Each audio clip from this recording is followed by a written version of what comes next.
الكريم أما بعد فأعوذ بالله من الشيطان الرجيم بسم الله الرحمن الرحيم وَلَقَدْ آتَيْنَا مُوسَى 9 آيَاتٍ بَيِّنَاتٍ فَاسْأَلْ بَنِي إِسْرَائِيلَ إِذْ جَاءَهُمْ فقال له فرعون إني لأظنك يا موسى مسحورا صدق اللہ مولانا العظیم۔ معزز اور محترم سامعین و حاضرین، الحمدللہ تسلسل کے ساتھ سلسلہ درس قرآن و سنت جاری ہے، اور آج سورہ بنی اسرائیل کا آخری رکوع ہم دیکھیں گے۔ آیت نمبر 102 ہے، 101 ہے۔ رب کریم جل وعلا نے موسیٰ علیہ السلام کو 9 نشانیاں عطا فرمائیں۔ جب قرآن میں کسی لفظ کے لیے آتا ہے کہ یہ نشانیاں دی ہیں، اس کا مطلب ہوتا ہے معجزہ دیا۔ تو اللہ تبارک و تعالیٰ نے موسیٰ علیہ السلام کو معجزے عطا فرمائے۔ 9 معجزے تھے۔ ان میں ابتدائی طور پر جو معجزہ عطا فرمایا اسے عصا مبارک، آپ نے سنا ہوگا، وہ عصا ایسا تھا کہ جب آپ چاہتے اس کو زمین پر ڈالتے تھے، آپ چاہتے تھے، ارادہ کرتے تھے، وہ سانپ بن جاتا تھا، اژدہا بن جاتا تھا۔ وہی عصا ہے، جب آپ چاہتے تو وہ لالٹین بن جاتا تھا، بتی بن جاتا، روشنی دیتا تھا۔ وہی عصا ہے، پتھروں پر مارا تو چشمے پھوٹ گئے۔ وہی عصا تھا، سمندر پہ مارا تو راستے بن گئے۔ عصا وہی تھا۔ یہ بڑا مبارک عصا تھا۔ اور وہ جو یہودیوں کا صندوق سکینہ جو گم ہو چکا ہے، اس صندوق میں ایک موسیٰ علیہ السلام کا عصا بھی اس میں موجود، نسل در نسل چلا آ رہا تھا۔ پھر کئی دفعہ ہمارا یروشلم، بیت المقدس، یہ کئی دفعہ تاراج ہوا، یعنی اس پر حملے ہوئے، تو وہ غالباً بخت نصر یا کوئی اور بادشاہ اٹھا کر کے لے گئے۔ سننے میں آیا ہے اب کہ لندن کے کسی عجائب گھر میں وہ موجود ہے، اور کوشش کر رہے ہیں یہودی کہ وہ لے کے آئیں، تخت بھی لے کے آئیں، تخت سلیمان، اور وہ صندوق بھی لے کے آئیں۔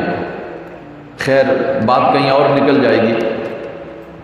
وہ جو آپ کو اللہ تعالیٰ نے معجزات عطا فرمائے تھے، اس میں سے ایک ید بیضا، آپ یوں کر کے ہاتھ نکالتے، ہاتھ اس طرح سے چمکتا تھا جیسے سورج۔ وہ قوالیاں جو لوگ سنتے ہیں نا، انہیں یاد ہوگا، آنچ خوباں ہمہ داری تو تنہا داری۔ ید بیضا اس میں لفظ کا آتا ہے۔ وہ ید بیضا یہ ہے کہ آپ کو اللہ تعالیٰ نے یہ معجزہ دیا تھا کہ آپ یوں ایسے ہاتھ کرتے، ایسے نکالتے تو سورج کی طرح روشنی آتی۔ پھر آپ کو اللہ تعالیٰ نے من و سلوہ بھی آپ کی قوم پر اتارا، یہ بھی معجزہ ہے۔ اسی طرح 12 چشمے پھوٹے، یہ بھی معجزہ ہے۔ تو 9 معجزات عطا فرمایا اللہ تعالیٰ نے موسیٰ علیہ السلام۔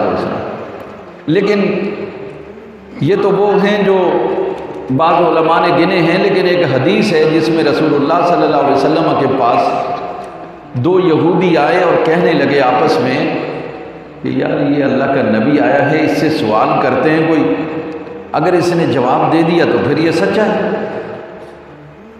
تو اس نے کہا، ایک جو ساتھ تھا نا، اس نے کہا نبی نہیں بولو، تو اپنی زبان سے نبی کیوں کہتا ہے؟ اگر تو نے نبی کہا، اس نے سن لیا، پھول کے اتنا چوڑا ہو جائے گا کہ انہوں نے مجھے نبی مان لیا۔ ذہن دیکھیے، سوچ دیکھیے۔ لیکن جیسے وہ اللہ الصمد ہے، اسی طرح اس کا محبوب بھی بے نیاز ہے اس بات سے کہ کوئی ان کی تعریف کرے یا نہ کرے۔ کیونکہ اللہ خود ان کی تعریف کر رہا ہے، انک لعلی خلق عظیم وما ارسلناک الا رحمۃ للعالمین والضحى واللیل اذا سجى ما ودعک ربک وما قلى ورفعنا لک ذکرک۔ اللہ تو خود تعریف کر رہا ہے، اس رسول کو کیا ضرورت ہے کہ لوگ تعریف کریں یا نہ کریں بھائی۔ تو جب گئے دونوں، انہوں نے نبی صلی اللہ علیہ وسلم سے سوال کیا کہ ہمیں یہ بتائیے موسیٰ علیہ السلام کو اللہ نے کون کون سے معجزے دیے تھے؟ تو میرے نبی صلی اللہ علیہ وسلم نے ان کو جو بتایا وہ کچھ اس طرح سے تھے۔ آپ نے فرمایا موسیٰ علیہ السلام کو اللہ نے معجزہ دیا تھا کہ وہ لوگوں سے یہ کہیں، آیات بینات کیا، لوگوں سے یہ کہیں اللہ ایک ہے، زنا نہ کرو، سود نہ کھاؤ، جھوٹ نہ بولو۔ یہ نبی صلی اللہ علیہ وسلم نے گن گن کر بتایا اور فرمایا آخر میں اے بنی اسرائیل تمہارے لیے خاص اللہ نے فرمایا تھا کہ ہفتے کے دن ذرا خیال رکھا کرو، شکار نہ کیا کرو۔ جب یہ کہی نا، انہوں نے فوراً نبی صلی اللہ علیہ وسلم کے ہاتھ بھی چومے، پاؤں بھی چومے، یعنی اس بات کا اعتراف کیا کہ رسول اللہ صلی اللہ علیہ وسلم اللہ کے سچے نبی ہیں۔ لیکن نبی صلی اللہ علیہ وسلم نے پوچھا کہ جب تم میرا اتنا ادب کرتے ہو، میرا اتنا احترام کرتے ہو، مجھے سچا مانتے ہو، میرے دامن سے وابستہ کیوں نہیں ہو جاتے، کلمہ کیوں نہیں پڑھ لیتے، مجھے نبی کیوں نہیں مانتے ہو؟ تو انہوں نے کیا کہا؟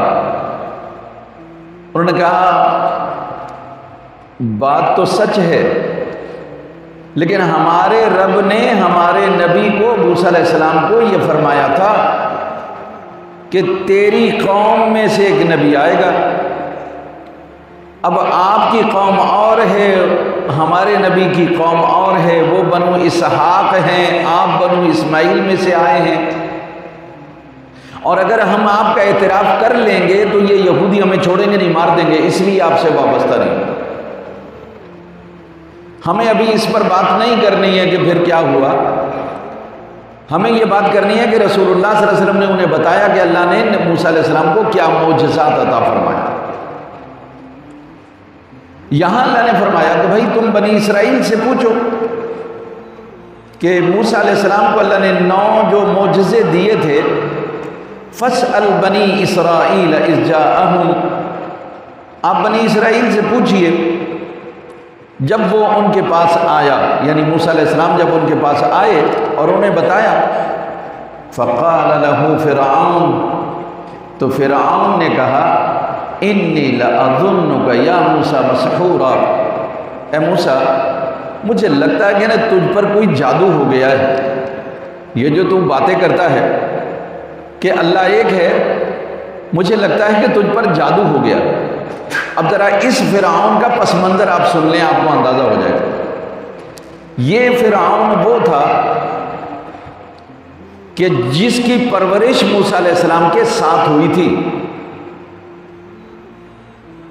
جب موسیٰ علیہ السلام محل میں آئے تھے تو اس کا باپ وہاں پر موجود تھا، وہ جو آسیہ تھی نا علیہ السلام، وہ اس کی ماں تھی، تو اس کی پرورش بھی وہاں پر ہوئی تھی۔ تو خیر وہ اس کی ماں نہیں تھی، وہ کسی اور کا بیٹا تھا، لیکن وہاں پر پلا وہ بھی وہی تھا، اس کی تربیت بھی یہی ہوئی تھی، کیونکہ آسیہ کا علیہ السلام کا کوئی بیٹا یا بیٹی نہیں تھی، اولاد نہیں تھی، اسی لیے موسیٰ علیہ السلام وہاں پر گئے تھے۔ خیر لیکن وہ فرعون کا بیٹا تھا، کسی اور بیوی سے ہوگا۔ تو جب یہ بڑا ہوا، جوان ہوا، تو باپ کی جگہ یہ بادشاہ بن گیا۔ موسیٰ علیہ السلام یہاں سے جب تھوڑے سے بڑے ہوئے تو ان کی باتیں دوسروں سے ذرا الگ تھی، تو ان کو محل سے جانا پڑا۔ وہ آپ کو یاد ہوگا، شاید آگے آئے گا 20ویں پارے میں ہے، انہوں نے ایک مکہ مارا بنی اسرائیل کے بندہ مر گیا، ان کو پھر شہر چھوڑ کر باہر جانا پڑا۔ اب یہ وہاں بکریاں چراتے، ہر پیغمبر نے بکریاں چرائیں، یہ بھی بکریاں چرا رہے تھے اور اپنا گزر بسر کر رہے تھے۔ پھر جب اللہ نے یہ فرمایا کہ جاؤ اذهب الى فرعون انه طغى، جائیے فرعون کی طرف، وہ سرکش ہو گیا ہے، تو موسیٰ علیہ السلام آئے۔ اب جب آئے تو آنا ان کا بنتا تھا، اس لیے کہ یہاں پرورش پائی تھی نا، اپنا گھر تھا۔ تو فرعون وہ جو وہاں اس وقت موجود تھا، اس نے کہا، بڑی دوستانہ کھلی ڈلی بات ہو رہی ہے، اس نے کہا یار مجھے لگتا ہے کہ تجھے کسی نے جادو کر دیا، آج تک میری خدائی کا انکار کسی نے نہیں کیا، سب لوگ مجھے اپنا خدا مانتے ہیں، کسی کو کوئی شک ہی نہیں، اور تو اکیلا آ گیا اور تو کہتا ہے کہ جی تو خدا نہیں ہے، خدا ہمارا اور ہے، یہ کیا بات ہے؟ تو اس نے کہا انی لأظنک یا موسیٰ مسحورا، موسیٰ مجھے لگتا ہے تجھ پر کسی نے جادو کر دیا ہے، اس لیے تو میری خدائی کا انکار کر رہا۔ موسیٰ علیہ السلام بھی وہیں پلے پڑے تھے نا، بڑے دبنگ انداز میں فرمایا، ایسا نہیں کہ دب گئے ہوں اس سے، نہیں، دبتا وہ ہے جو جانتا نہ ہو۔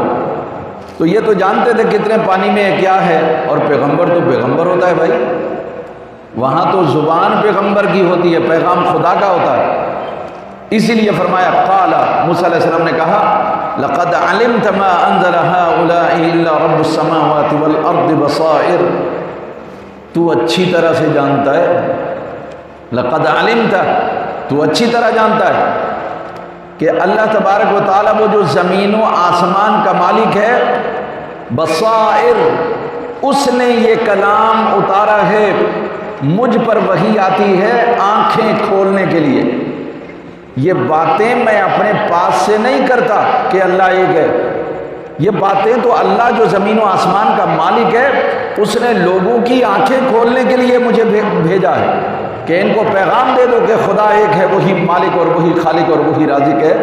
میں تو اللہ کا پیغام لے کے آیا ہوں تاکہ لوگوں کی آنکھیں کھل جائیں، اور ساتھ ہی اس کو جواب بھی دیا، تو مجھے سمجھتا کہ مجھ پر کسی نے جادو کر دیا ہے، لیکن سن وَإِنِّي لَأَظُنُّكَ يَا فِرْعَوْنُ مَثْبُورًا، میں یہ سمجھتا ہوں فرعون، مجھے لگتا ہے کہ تو اب ہلاک ہونے ہی والا ہے، تو نے خود کو ہلاکت میں ڈال دیا، اللہ کی توحید کا پیغام قبول نہ کر کے تو نے خود کو ہلاکت میں ڈال دیا ہے، اب تو ہلاک ہونے ہی والا ہے۔ اس کو بڑا غصہ آیا، فَأَرَادَ أَن يَسْتَفِزَّهُ مِنَ الْأَرْضِ، اس نے پھر یہ کوشش شروع کر دی کہ سرزمین مصر سے موسیٰ علیہ السلام کا نام و نشان مٹا دیا جائے، ان کی ہوا اکھیڑ دی جائے، بنی اسرائیل کو تباہ و برباد کر دیا جائے۔ اللہ یہ کہہ رہا ہے کہ اس نے یہ سوچا، لیکن فَأَغْرَقْنَاهُ وَمَن مَّعَهُ جَمِيعًا، اللہ کہہ رہا ہے کہ ہم نے اس کو اور اس کے ساتھ جتنا بھی بڑا لشکر تھا سب کو ہم نے غرق کر دیا سمندر میں، نہ رہے بانسری، نہ رہے بانس، نہ بجے بانسری، ہم نے فرعون کو اور اس کے لشکر کو غرق کر دیا۔ فَأَغْرَقْنَاهُ وَمَن مَّعَهُ جَمِيعًا، ہم نے فرعون اور اس کے لشکر کو ہم نے تباہ و برباد کر دیا، غرق کر دیا۔ اب اس کے بعد جب فرعون غرق ہو گیا، اس کا لشکر بھی غرق ہو گیا، تباہ ہو گیا، تو اب اللہ کہہ رہا ہے وَقُلْنَا مِن بَعْدِهِ لِبَنِي إِسْرَائِيلَ، اس کے بعد ہم نے بنی اسرائیل سے کہا اسکنوا الارض، ارے سکون سے زمین پر رہو۔ اب پہلے تو ڈر رہتا تھا فرعون کا کہ اگر اللہ کا نام لیں گے تو مارے گا، یہ تو نبی صلی اللہ علیہ وسلم کے تشریف لانے سے بھی تقریباً 11 یا 1200 سال پہلے کی بات ہے، ہمیں تو 150 سال پہلے اکبر الہ آبادی نے یہ کہا تھا کہ لوگوں نے رپٹ لکھائی ہے جا جا کے تھانے میں کہ اکبر نام لیتا ہے خدا کا اس زمانے میں۔ یہ تو 150 سال پہلے اکبر جیسے آدمی نے کہا کہ لوگوں نے رپورٹیں میری کر دی ہیں کہ یہ خدا کا نام لے رہا ہے، تو آج سے 2800 سال پہلے کی بات، یعنی 3000 سال پہلے کی بات ہے، تب کیسا ماحول ہوگا جب فرعون خود خدا بنا ہوا تھا۔ اس کا اعلان تھا انا ربکم الاعلی، میں تمہارا سب سے بڑا رب میں ہوں۔ تو اللہ تعالیٰ نے کہا تم زمین میں رہو اے بنی اسرائیل، سکون سے رہو، اب تمہیں کوئی پریشان نہیں کرے گا، اللہ کی عبادت کرو، بندگی کرو، رزق اللہ کا آ رہا ہے، شکر ادا کرو۔ فَإِذَا جَاءَ وَعْدُ الْآخِرَةِ، جب آخرت کا وعدہ آ جائے گا یعنی قیامت آ جائے گی، جِئْنَا بِكُمْ لَفِيفًا، ہم تم سب کو گھال میل کر لپیٹ کر ایک جگہ پر لے آئیں گے۔ میں نے اور آپ نے نہ کبھی قرآن پڑھا، نہ ہمیں بنی اسرائیل کا یہ جو ریاست بن گئی ہے، ملک بن گیا ہے، نہ ہمیں اس کی بات سمجھ میں آئے کہ کیوں یہ آیت۔ اس کے بعد ہم نے بنی اسرائیل سے کہا کہ زمین پر رہو، لیکن جب آخرت آئے گی، قیامت آئے گی، جئنا بکم لفیفا، لپیٹ لپاٹ کر گھسیٹ کر تمہیں ہم ایک جگہ پر لے آئیں گے۔ زمانے بھر میں یہ یہودی پھیلے ہوئے تھے، بنی اسرائیل پھیلے ہوئے تھے، کوئی ان کے پاس جگہ نہیں تھی، لیکن قیامت آ گئی، قرب قیامت ہے، ریاست بن گئی، دنیا بھر سے یہودی اکٹھے ہو کر وہاں پر آ رہے ہیں۔ وہاں کا رہنے والا ہو سکتا ہے کہ 10% لوگ وہاں یہودی رہتے ہوں، لیکن زیادہ تعداد جو ہے وہ ہے جو ادھر ادھر سے جمع ہو کر کے وہاں پر آ گئی۔ یہ ایسے ہی نہیں وہاں پر چلے آئے، قیامت قریب ہے، اور رب کا یہ فرمان ہے جب آخرت آئے گی ہم تمہیں جمع کر لیں گے۔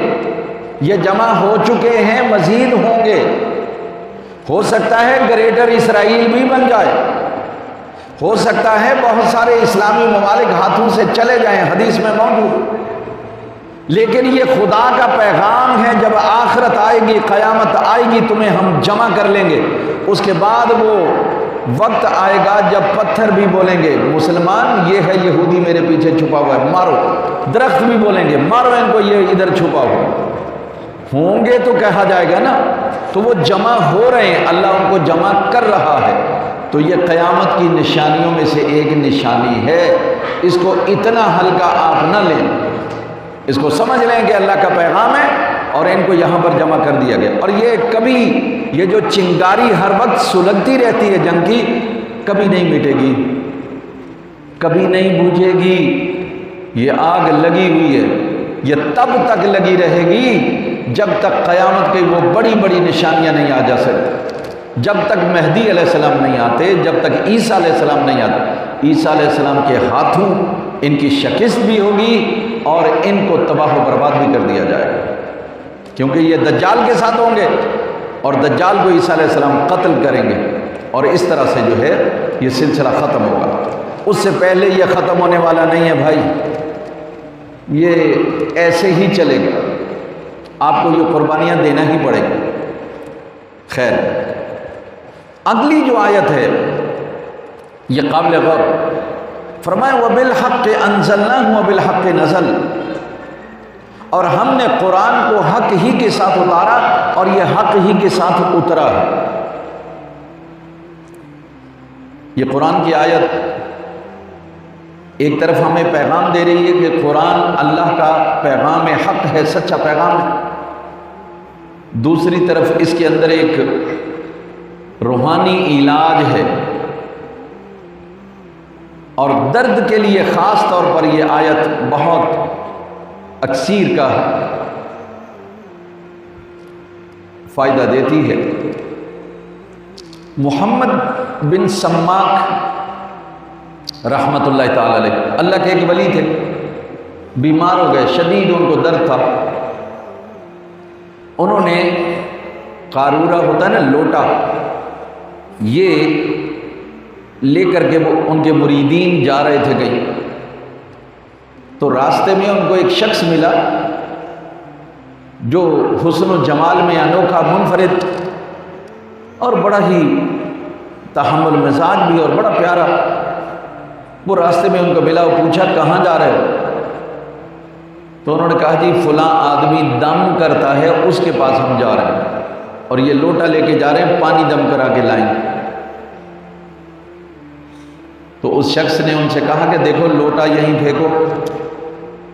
کہنے لگے استغفر اللہ، یہ اللہ کا ولی اور اس کا علاج کافر سے کرانے جا رہے، میں تمہیں علاج بتاتا ہوں. تو انہوں نے کہا جی بتائیے. انہوں نے کہا لوٹا پھینکو. پھینک دیا.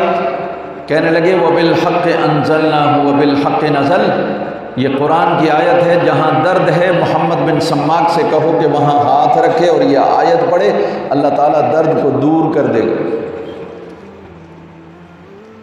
وہ جو گئے تھے ان کے مریدین، بس یہ بات انہوں نے سنی، یہ واپس آنے لگے، وہ آدمی غائب ہو گیا.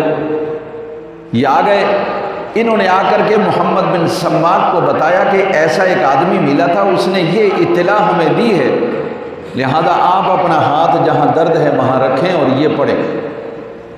انہوں نے ایسا ہی کیا. ادھر یہ آیت کریمہ پڑھنا تھا، ادھر ان کا درد غائب ہو گیا. ان کو اللہ نے شفا دے دی. جب شفا دے دی تو لوگوں نے پوچھا کہ حضرت وہ کون آدمی تھا؟ فرمایا وہ خضر علیہ السلام تھے، ہماری رہنمائی کے لیے آئے تھے. تو اس لحاظ سے ہم جب بھی کسی کو درد ہو، سر میں درد ہو، بازو پہ ہو، ٹانگ پہ ہو، وہاں ہاتھ رکھیں اور پڑھیں وَبِالْحَقِّ أَنزَلْنَاهُ وَبِالْحَقِّ نَزَلَ وَمَا أَرْسَلْنَاكَ إِلَّا مُبَشِّرًا وَنَذِيرًا. تو اللہ تبارک و تعالیٰ درد کو دور کر دے گا، شفا دے گا. پھر فرمایا اے محبوب، ہم نے آپ کو خوشخبری اور ڈر سنانے والا بنا کر کے بھیجا. خوشخبری کیا ہے؟ لوگوں کو بتائیے کہ اگر تم نے اللہ کو راضی کر لیا تو اللہ تعالیٰ ایسے باغات میں تمہیں داخل کرے گا جہاں اللہ کی بے شمار نعمتیں ہیں، اور وہاں حوریں جو خاص طور پر اللہ نے تمہارے لیے بنائی ہیں، جنتیوں کے لیے بنائی ہیں، وہ تمہیں نکاح کے لیے پیش کی جائے. پرتعیش زندگی وہاں تمہیں عطا کی جائے. باغات بھی ہوں گے، محلات بھی ہوں گے، نہریں بھی ہوں گی، اور جو تم چاہو گے وہ وہاں پر ہوگا. وَلَكُمْ فِيهَا مَا تَشْتَهِي أَنفُسُكُمْ وَلَكُمْ فِيهَا مَا تَدَّعُونَ. جو تم چاہو گے وہ تمہیں وہاں ملے گا، اور جو مانگو گے وہ تمہیں عطا کیا جائے گا. یہ جنت ہے. اور نذیرہ، آپ نذیر بن کے آئے ہیں، لوگوں کو اللہ کے عذاب سے ڈرانے کے لیے آئے ہیں کہ اگر اللہ ناراض ہو گیا تو جہنم میں ڈالے گا، پیپ پلائے گا، وہاں آگ ہوگی جو جلا ڈالے گی، اور وہاں سانپ ہوں گے، بچھو ہوں گے جو تمہیں کاٹیں گے. یہ عذاب ڈرانے کے لیے آئے رسول اللہ صلی اللہ علیہ وسلم، تاکہ لوگ سیدھی راہ چلنے لگیں. وَقُرْآنًا فَرَقْنَاهُ لِتَقْرَأَهُ عَلَى النَّاسِ عَلَى مُكْثٍ وَنَزَّلْنَاهُ تَنزِيلًا. اے محبوب، ہم نے قرآن الگ الگ کر کے اتارا ہے، تھوڑا تھوڑا کر کے اتارا ہے، اور اس تھوڑا تھوڑا کر کے اتارنے کا خاص مقصد ہے لِتَقْرَأَهُ عَلَى النَّاسِ عَلَى مُكْثٍ، تاکہ آپ لوگوں کو ٹھہر ٹھہر کر پڑھ کر سنائیں.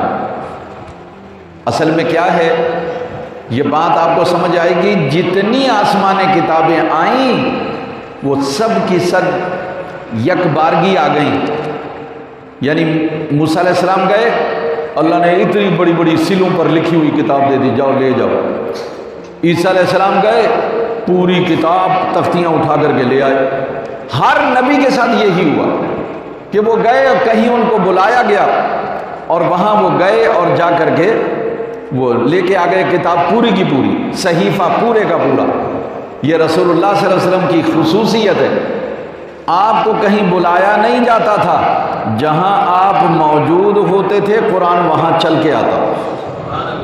یہ رسول اللہ صلی اللہ علیہ وسلم کا مقام ہے، اور یہی وجہ ہے ہر نبی کے پاس جبرائیل علیہ السلام کبھی 2 دفعہ، 1 دفعہ، 5 دفعہ، 10 دفعہ، اس سے زیادہ بالکل نہیں تشریف لا. پیر کرم شاہ صاحب الازہری رحمۃ اللہ علیہ نے بھی لکھا ہے، اور بخاری میں بھی موجود ہے، کہ رسول اللہ صلی اللہ علیہ وسلم کے پاس جبرائیل 25,000 مرتبہ تشریف لاتے. 63 سالہ عمر میں 25,000 مرتبہ جب تشریف لائے ہوں گے تو دن میں کتنی دفعہ آئے گئے ہوں گے. تو فرمایا اس لیے ہم نے آپ کو یہ جدا جدا کر کے تھوڑا تھوڑا کر کے عطا کیا تاکہ آپ لوگوں کو ٹھہر ٹھہر کر پڑھ کر سنائیں تاکہ ان کو یاد ہو جائے۔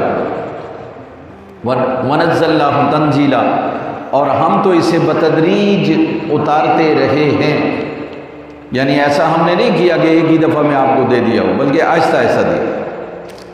اب اے میرے محبوب، قرآن آپ کے پاس آ رہا ہے اور آہستہ آہستہ آپ ان کو سنا بھی رہے ہیں، ان میں سے کوئی مانتا ہے کوئی نہیں مانتا، لیکن قل، میرے حبیب پریشان نہ ہو، آپ ان کو بتائیں آمنوا بہ او لا تؤمنوا، بھائی تم اس پر ایمان لاؤ چاہے نہ لاؤ، تم قرآن پر ایمان لاؤ یا نہ لاؤ۔ ان الذین اوتوا العلم من قبلہ، لیکن یاد رکھو تم سے پہلے جن لوگوں کو کتاب دی گئی، علم دیا گیا، اذا یتلی علیہم، جب قرآن انہیں پڑھ کر سنایا جاتا ہے، یخرون للاذقان سجدا، ارے ٹھوڑیوں کے بل سجدے میں گر جاتے ہیں، رب کا شکر ادا کرتے ہیں۔ یہ کون لوگ ہیں؟ جنہیں علم دیا گیا اور وہ یہ عمل کرتے تھے، یعنی قرآن سنتے تو ایمان میں اضافہ ہو جاتا۔ ان میں سے ایک کا نام ہے سلمان فارسی، ایک کا نام ہے ابو ذر غفاری، اور اسی طرح ایک کا نام ہے زید۔ یہ وہ لوگ ہیں جنہیں پہلے سے علم تھا کتابوں کے ذریعے سے کہ ایک پیغمبر آئیں گے، قرآن ان پر نازل ہوگا اور وہ سچا ہوگا۔ اب یہ لوگ جب قرآن سنتے تھے تو یہ سجدے میں گر جاتے تھے، مالک شکر ہے جس کا تو نے ہمیں پیغام دیا تھا، ہم اپنی آنکھوں سے دیکھ رہے ہیں اور کانوں سے سن رہے ہیں۔ اس لیے فرمایا ٹھوڑیوں کے بل گر جاتے تھے، شکر ہے مالک تیرا۔ وَيَقُولُونَ، اور ساتھ ہی ساتھ یہ بھی کہتے تھے سبحان ربنا، پاک ہے ہمارا رب ہر نقص سے، ہر عیب سے، ہر کمزوری سے، ان کان وعد ربنا لمفعولا، بے شک جو ہمارے رب نے وعدہ کیا تھا وہ پورا تو کرنا ہی تھا نا۔ فرمایا تھا کہ پیغمبر آئے گا، وہ آ گیا، اور یہ فرمایا تھا کہ آخری کتاب نازل ہوگی، وہ بھی آ گئی، یعنی ہمارے رب کا وعدہ پورا ہو گیا۔ ہم سے رب نے وعدہ کیا ہے کہ جنت دوں گا اگر مجھے راضی کرو، تو اگر ہم جنت میں جب پہنچیں گے تو پھر ہم شکر ادا کریں گے کہ شکر ہوا میں نے رب کو راضی کیا، آج یہاں پہنچا۔ ان سے وعدہ تھا کہ تمہارے لیے ایک پیغمبر بھیجوں گا، قرآن کہا اپنی آنکھوں سے دیکھ لیا، کانوں سے سن لیا، شکر ہے مالک تو نے یہ ہمیں اپنی آنکھوں سے دکھا۔ پھر ایک دن ایسا ہوا کہ رسول اللہ صلی اللہ علیہ وسلم نماز پڑھ رہے تھے، بعض دفعہ نبی صلی اللہ علیہ وسلم سجدہ کرتے، یہ مکے کی بات ہے یہ، تو سجدہ طویل ہو جاتا۔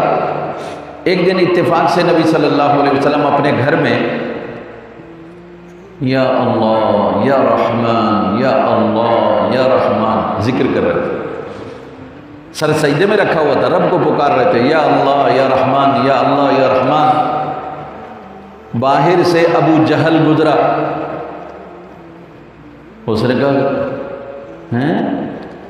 ہمیں تو کہتا ہے اللہ ایک ہے، ایک اللہ کی عبادت کرو، اس کے ساتھ کسی کو شریک نہ کرو، اور خود یا اللہ بھی کہہ رہے اور یا رحمان بھی کہہ رہے۔ ارے ہمارے لیے بتانے کے لیے قانون اور ہے اور خود کے لیے اور، ہمیں مشرک کہتا ہے، خود موحد ہے اور اللہ کے ساتھ رحمان کو پکار رہا ہے۔ بڑا شور شرابہ کیا اس نے، صبح ہوئی وہ نکل پڑا، اس نے سب کو جمع کیا، اس نے لو بھائی ہمیں کہتا ہے نہ لات کو مانو، نہ عزا کو مانو، نہ ود کو مانو، نہ سوا کو مانو، نہ حبل کو مانو، یہ سب شرک ہے، اور خود اللہ کے ساتھ رحمان رحمان بھی کر رہا تھا۔ اچھا خود اللہ کے ساتھ جس کو چاہے ملا دے، اور ہم اگر ملائیں تو ہم مشرک ہو جائیں۔ رب العالمین نے فرمایا قل، میرے محبوب ان کو بتاؤ جاہلوں کو، ادعوا اللہ، تم اللہ کا نام پکارو، او ادعوا الرحمن، یا اسے رحمان کہہ کے پکارو، ایم ما تدعو فلہ الاسماء الحسنى، ارے کسی نام سے بھی اسے پکارو، اس کے سارے ہی نام بڑے خوبصورت ہیں۔ کیوں؟ اللہ ایک ہے، ذاتی نام ایک ہے لیکن اس کے صفات ان گنت ہیں، ان لمیٹڈ ہیں، گنی نہیں جا سکتی۔ کیوں؟ اس کی ذات کو بھی ناپا نہیں جا سکتا، تو اس کی صفات بھی ایسی ہیں جسے ہم گن نہیں سکتے۔ اس لیے کسی نام سے بھی پکارو وہ اللہ ہی کا نام ہوگا۔ لہذا رحمان بھی اللہ، رحیم بھی اللہ، قاہر بھی اللہ، جبار بھی اللہ، قادر بھی اللہ، خالق بھی اللہ، یہ ساری باتیں یہ اللہ کے نام ہیں۔ لہذا اللہ نے فرمایا چاہو تو اللہ کے نام سے پکارو، چاہے اسے رحمان کہو یا واجد کہو، ماجد کہو، اسے جو کہنا ہے تم کہو، جو اس کی صفات ہیں اس کی صفات سے تم پکارو، کسی نام سے بھی پکارو۔ اللہ کے نام تو سارے ہی بڑے خوبصورت ہیں بھائی۔ ہاں اللہ تعالیٰ نے حبیب پاک صلی اللہ علیہ وسلم کو یہ بتا دیا، فرمایا وَلَا تَجْهَرْ بِصَلَاتِكَ وَلَا تُخَافِتْ بِهَا۔ یہاں نام کی بات آئی۔ آگے بڑھنے سے پہلے محبوب خدا صلی اللہ علیہ وسلم کا بھی ذاتی نام دو ہیں، ایک آسمانوں پہ احمد، زمین پہ محمد صلی اللہ علیہ وسلم۔ آپ کے ذاتی نام دو، آسمانوں پر اور یہاں پر محمد، ایک نام۔ صفات کتنی ہیں؟ ماشاءاللہ سے قرآن کریم میں 99 نام لکھے ہوتے ہیں، وہ بچوں کے لیے ہیں، ورنہ محدثین نے کسی نے 500 اکٹھے کیے، کسی نے 600 اکٹھے کیے، کسی نے 400 مزید کر کے 800 تک پہنچایا، کسی نے 1000 تک پہنچایا۔ تو صوفی برکت علی لدھیانوی نے 1400 نام جمع کیے، اور اس کتاب کا میں نے خود زیارت کی، اور وہ کتاب انہوں نے فرانس سے چھپوائی، اور لاکھوں روپیہ اس وقت لگا تھا۔ اب اگر وہی کتاب چھپوائی جائے تو مجھے لگتا ہے کہ پتہ نہیں، ہو سکتا ہے کروڑ تک اس کی قیمت پہنچے، اس شوق اور ذوق کے ساتھ چھپوائی۔ وہ کیا؟ ہر اسم گرامی کی دلیل کے طور پر قرآن کی آیت یا حدیث ساتھ میں پیش کی اور اس کا ترجمہ۔ یہ معمولی کام نہیں، بڑا کام ہے، لیکن چونکہ نام آیا ہے رسول اللہ صلی اللہ علیہ وسلم کے اسماء صفاتی کا، تو پھر اعلیٰ حضرت عظیم البرکت الشاہ امام احمد رضا خان فاضل بریلوی رحمۃ اللہ علیہ کا ایک دیوانہ ہے، پروفیسر مجید اللہ قادری۔ ابھی چند دن پہلے ایک پروگرام ہوا تھا ہمارا، اس میں اس فقیر کو سفیر نعت ایوارڈ بھی دیا گیا۔ تو اس میں انہوں نے بتایا کہ بھائی میں نے بھی نام جمع کیے ہیں اعلیٰ حضرت کے خطبات میں سے، کتابوں میں سے، فتاوی رضویہ میں سے، تو تقریباً 1850 نام ہو گئے۔ 1850 نام ہو گئے ہیں رسول اللہ صلی اللہ علیہ وسلم کے صفاتی نام، دلیل کے ساتھ۔ اور انہوں نے ایک کتاب چھپوائی جس میں انہوں نے جو تلاش کیے نام وہ اس میں ذکر کر دیے ہیں۔ نام مانا دلیل نہیں ہے، لیکن بہرحال کام کیا انہوں نے۔ بتانا صرف یہ ہے کہ اللہ کے نام تو گنتی میں نہیں آ سکتے، کیونکہ اللہ گنتی میں نہیں آتا، اس کی صفات ہم گن نہیں سکتے۔ کیوں؟ ہر نعمت جو اس نے دی ہے وہ اس کی صفت ہے۔ اس نے ہمیں تخلیق کیا ہے تو اللہ خالق ہے، تخلیق نعمت ہے، شکر ہے اس نے ہمیں تخلیق کیا، بنایا۔ ہمیں نہ بناتا یا انسان نہ بناتا، کچھ اور بنا دیتا تو مرضی ہے اس کی، تو پیدا کرنا اس کی صفت ہے۔ تو بھائی اللہ کی صفات اتنی، ہم نعمتیں نہیں گن سکتے تو صفات اللہ کی کیسے گنیں گے؟ اسی طرح رسول اللہ صلی اللہ علیہ وسلم کی ذات، ان کی پیدائش ہوئی ہے لہذا وہ اللہ کے بندے ہیں، ان کی صفات کو گنا جا سکتا ہے۔ ہاں یہ ہے کہ نئی ظاہر ہوتی رہیں صفات، یہ الگ بات ہے۔ تو 1850 صفاتی نام رسول اللہ صلی اللہ علیہ وسلم کے ہو چکے ہیں۔ میں نے سوچا چلو تحدیث نعمت کے طور پر یہ آپ تک پہنچا دوں گا۔ تو اللہ تعالیٰ نے رسول اللہ صلی اللہ علیہ وسلم فرمایا وَلَا تَجْهَرْ بِصَلَاتِكَ وَلَا تُخَافِتْ بِهَا۔ اے میرے محبوب، جب آپ نماز پڑھتے ہیں نا تو بلند آواز سے نہ قرات کیا کریں اور نہ بالکل ہی آہستہ کیا کریں، نہ تو اتنی بلند آواز سے کریں کہ کافر باہر سنیں اور آپ کا مذاق اڑائیں، گالیاں دیں، برا بھلا کہیں، اور نہ ہی اتنا آہستہ پڑھیں کہ خود آپ کو بھی پتہ نہ ہو کہ آپ کیا پڑھ رہے ہیں۔ وابتغ بین ذلک سبیلا، میرے حبیب اس کے درمیان کا راستہ اختیار کریں۔ رسول اللہ صلی اللہ علیہ وسلم ایک دن مسجد میں تشریف لائے تو دیکھا کہ حضرت ابو بکر رضی اللہ تعالیٰ عنہ قرآن پڑھ رہے ہیں آہستہ آہستہ، حضرت عمر رضی اللہ تعالیٰ عنہ بلند آواز سے قرآن پڑھ رہے ہیں۔ تو نبی صلی اللہ علیہ وسلم تشریف لائے، آپ نے دیکھا سنا، آپ کو بڑی خوشی ہوئی، لیکن آپ نے ابو بکر سے پوچھا، ابو بکر یہ اتنا آہستہ آہستہ قرآن کیوں پڑھ رہے ہو؟ بھائی آہستہ کیوں پڑھ رہے ہو؟ تو انہوں نے جواب دیا، یا رسول اللہ، میں جس کا کلام پڑھ رہا ہوں، جس کا نام لے رہا ہوں، وہ میری حاجات سے بھی واقف ہے اور میری اس آواز سے بھی واقف ہے۔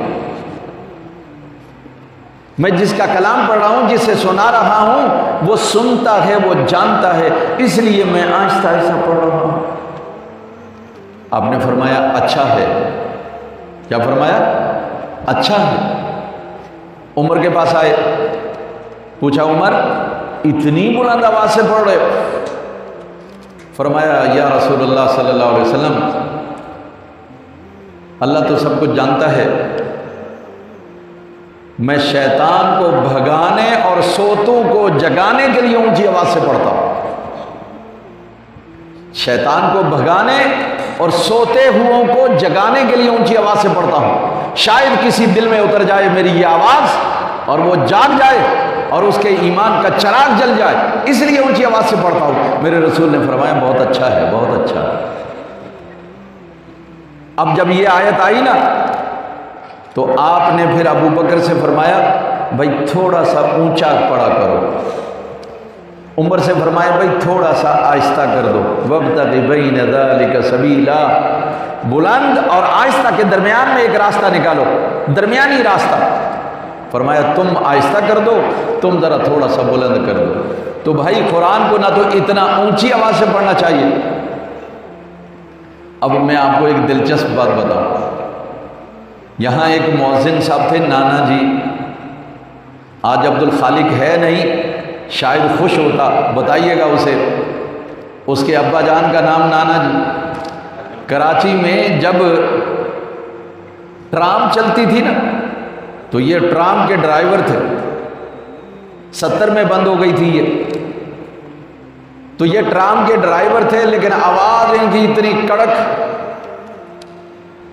ماشاءاللہ سے جب میں یہاں آیا تھا 93 میں تو دروازہ میرا کھٹکھٹایا ڈنڈے سے اور کہا کہ مولوی سوتے رہتے ہو؟ میں اٹھا جلدی سے، میں نے کہا یا رب العالمین کوئی نئی مخلوق تشریف لائی ہے، بعد پتہ نہیں کون ہے۔ میں جیسے آئے سامنے دیکھا تو ایک بزرگ، خوبصورت چہرہ، سفید داڑھی اور بڑا پیارا، مجھے بڑا اچھا لگا۔ خیر میں نے کہا السلام علیکم بابا جی۔ وعلیکم السلام۔ تو یہ میرا اور ان کا پہلا انٹروڈکشن ہوا، ایک دوسرے کو پوچھا۔ خیر جو بات آپ کو بتانی اس آیت کے متعلق، دیکھیے بابا جی نے کیا کہا، آج مجھے یاد آ گیا۔ ایک ہفتہ مسلسل آتے رہے، مجھے پتہ چل گیا کہ یہ کس کے والد ہیں، کس کے، وہ لالی وغیرہ ہیں نا، ان کے نانا تھے، نماز پڑھنے آتے تھے۔ نماز پڑھ کے تو ایک دن مجھے روک لیا، کہا ایک مسئلہ بتائیے، یہ آپ کی آواز اتنی بلند کیوں ہے؟ مجھے نہیں معلوم کہ وہ قرآن جانتے تھے نہیں جانتے تھے، لیکن انہوں نے سن رکھا ہوگا علماء سے یا پڑھا ہوگا، مجھے نہیں معلوم، لیکن انہوں نے بات کی تھی، آج مجھے یاد آ گیا۔ انہوں نے مجھے کہا آپ اتنی بلند آواز سے قرات کرتے ہیں، اور قدرتاً میری آواز ذرا بلند تھی اور یہ مسجد چھوٹی تھی تو میری آواز ذرا گونجتی تھی، تو مجھے کہا کہ آپ اتنی بلند آواز سے تلاوت کیوں کرتے ہیں، قرات کیوں کرتے ہیں؟ تو میں نے کہا جی میری آواز ایسی نہیں، وہ بولتے بھی ایسے تھے، نہیں آواز اپنی آہستہ کرو، ڈانٹ کے کہا، لیکن مجھے بالکل غصہ نہیں آیا، اللہ کی قسم، نہ اس وقت نہ اب، مجھے ڈانٹ کے کہا کہ اپنی آواز آہستہ کرو، لیکن میں اندر سے کچھ خوف زدہ تھا، کیونکہ یہ مسئلہ میرے علم میں اس وقت نہیں تھا، سچی بات۔ میں نیا نیا یہاں پر آیا تو میرے علم میں یہ نہیں تھا کہ بھائی تلاوت قرات جو ہے وہ لیکن میں ڈھونڈتا رہا. میں نے کہا یار یہ بڑی بات کی ہے. خیر بعد میں مجھے وہ سارے معلومات ہو گئی. لیکن انہوں نے مجھے یہ کہا تھا کہ اپنی آواز کو آہستہ کرو. اب بلند آواز سے قرات کرنا یہ جائز اور درست نہیں ہے. خیر میں نے اپنی آواز کچھ پست کر لی تھی کیونکہ وہ بزرگ تھے. انہوں نے فرمایا میں نے آواز کو پست کر لی. لیکن آج وہ تو بات آئی گئی ہو گئی. لیکن یہ قرآن کی برکت سے مجھے آج پھر نانا جی یاد آ گئے. اللہ ان کی مغفرت فرمائے, اللہ ان کی بخشش کرے. فجر کی اذان جب دیتے تھے نا تو وہ آواز جو ہے اس سپیکر سے نکلتی تھی, لوگوں کے کانوں سے ہوتی ہوئی دل میں گھس جاتی تھی. بڑی باریک آواز تھی, بندے بڑے دھڑلے والے تھے لیکن آواز بڑی باریک تھی. اذان جب دیتے تھے نا بس خوبصورت اذان. اللہ پاک ان کی مغفرت فرمائے. تو قرآن کی یہ والی آیت ہے کہ بھائی نماز میں بھی آپ کو کیا کرنا ہے, آواز بلند نہیں کریں, آہستہ, اور بالکل آہستہ بھی نہیں, درمیانی حوالے سے. وہ یہ قرآن کی آیت ہے جس کے مطابق انہوں نے مجھ سے یہ بات کہی تھی. خیر آج ہم سورہ بنی اسرائیل کی آخری آیت, یہ جو آخری آیت ہے نا اس کا نام ہے آیت المعز, عزت والی آیت. اور بنی عبد المطلب رسول اللہ صلی اللہ علیہ وسلم کا خاندان مبارک, لوگ کہتے ہیں کہ جی وہ کس دین پر تھے. یہ قرآن کی آیت عزت بنی عبد المطلب میں چلی آ رہی تھی کہ اپنے نوزائیدہ بچوں کو جب وہ بولنے لگتے تھے سب سے پہلے یہ آیت سکھاتے تھے. اچھا یہ آیت کیا ہے؟ قل هو اللہ احد کا یوں سمجھے تفصیلی بیان یہ ہے. سورہ توحید اس کا یہ تفصیلی بیان ہے. کیا ہے؟ وقل, اے رسول صلی اللہ علیہ وسلم آپ فرما دیجیے الحمدللہ, تمام تعریفیں اس اللہ کے لیے, الذی لم یتخذ ولدا, جس نے اپنے لیے کوئی بچہ نہیں بنایا. اور وہاں کیا, لم یلد ولم یولد, نہ اس سے کوئی پیدا ہوا نہ وہ کسی سے پیدا ہوا. لم یتخذ ولدا, اس نے اپنے لیے کوئی بیٹا نہیں بنایا. ولم یکن لہ شریک فی الملک, اس کی بادشاہت میں, اس کی ملکیت میں, اس کی طاقت اور قوت میں کوئی اس کا شریک نہیں ہے. اور وہاں پر بھی ولم یکن لہ کفوا احد, کوئی اس کا ہمسر نہیں, کوئی اس جیسا نہیں, کوئی اس کی مثال نہیں. ولم یکن لہ ولی من الذل, اور کمزوری کی وجہ سے کوئی اس کا حمایتی نہیں ہے. کیا مطلب؟ میں اور آپ اگر دوستی بناتے ہیں نا کسی سے تو ہمارا ایک مطلب ہوتا ہے. وہ مطلب یہ ہوتا ہے کہ میرا دوست, میں دوستی اس سے چاہتا ہوں تاکہ میں اس کے کام آؤں گا, تاکہ یہ میرے کام آئے بوقت ضرورت. میں اس کے کام آؤں, اس کی مدد کروں تاکہ بوقت ضرورت یہ بھی میرے کام آئے. اللہ کی قسم اس مطلب کے علاوہ کوئی دوستی نہیں ہے کسی سے. یہ انسان ہے اور یہ انسان کی فطرت ہے. اگر اس کو مطلب نہ ہو تو یہ آپ سے بات بھی نہیں کرے گا, یہ آپ کو بلائے گا بھی نہیں. لیکن جب اسے مطلب ہوگا تو یہ کہے گا میں تیرا سب سے بڑا دوست ہوں, خیر خواہ ہوں تیرا. لیکن اللہ وہ کمزور نہیں ہے, وہ طاقتور ہے, وہ قہار ہے, وہ جبار ہے, قادر مطلق ہے, اور جو چاہتا ہے وہ کرتا ہے. لہذا اللہ کی کسی سے دوستی یا تعلق اس لیے نہیں ہے کہ وہ کمزور ہے اور تمہاری ضرورت ہے. اسی لیے کائنات میں کوئی اللہ کا ذکر کرے یا نہ کرے, اس کو سجدہ کرے یا نہ کرے, اس کو رکوع کرے یا نہ کرے, اس کو مانے یا نہ مانے, اللہ کو کوئی نقصان نہیں ہو سکتا. اللہ کی جو ملکیت ہے یا اس کی جو بادشاہت ہے اس میں کوئی کمی واقع نہیں ہوگی.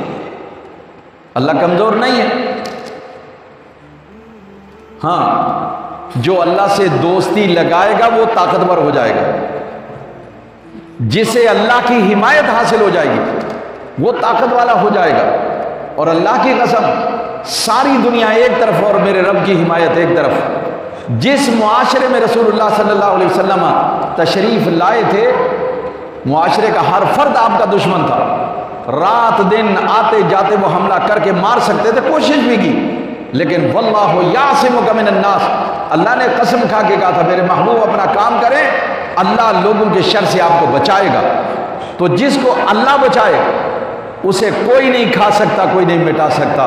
یہ رسول اللہ صلی اللہ علیہ وسلم کی خاصیت ہے اور اللہ کی یہ شان ہے، جس سے اللہ کی حمایت حاصل ہو جائے دراصل وہی کامیاب ہوتا ہے۔ لیکن فرمایا وَكَبِّرْهُ تَكْبِيرًا، اور اللہ کی بڑائی بیان کرو جیسا کہ بڑائی بیان کرنے کا حق ہے۔